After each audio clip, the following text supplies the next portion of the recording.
I'm so scared. I really scared. Ang dami kasing tanong about him. Wow. And I'm here smiling and nodding. I'm so Wow. scared because if I announce it, then it's real. Yeah, Rico and I really over. Saad ni Maris.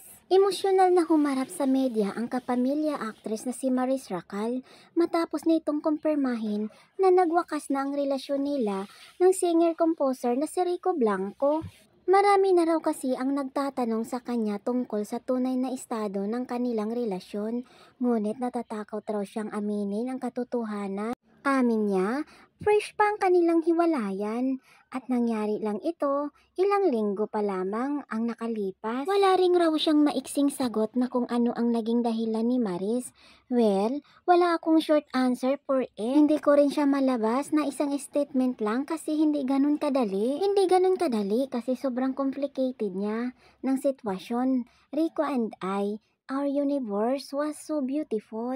It was so full of love, laughter, and music, everything. Sa 5 years namin together, we are always on the same page. And I don't know what happened to that, say ni Maris. Ngunit matapos ang ilang taon ay tila hindi na-align ang gusto ng dalawa at aminado ang kapamilya star na dumadaan siya ngayon sa pagbabago kung saan nais niyang i-improve ang sarili. Maybe I turn to the next page. I saw a new perspective sa life. I had vision sa who I want to become, how I want to evolve. I'm so curious about the world and the truth is I am going through change. And alam naman natin yon na change either good or bad. What I hate about change that it's inevitable, hindi mo siya matatakasan. And wala ka nang ibang gawin kundi you have to face it and confront it because it's been in the back of my head. Mahabang salaysay ni Maris.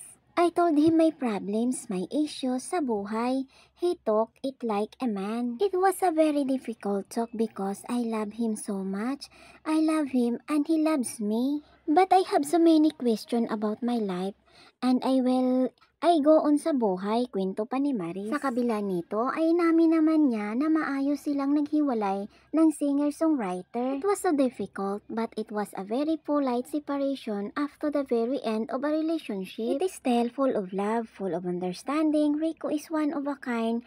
I could escape through my 20s to sit with my feelings and acknowledge my changes, ani ni Maris.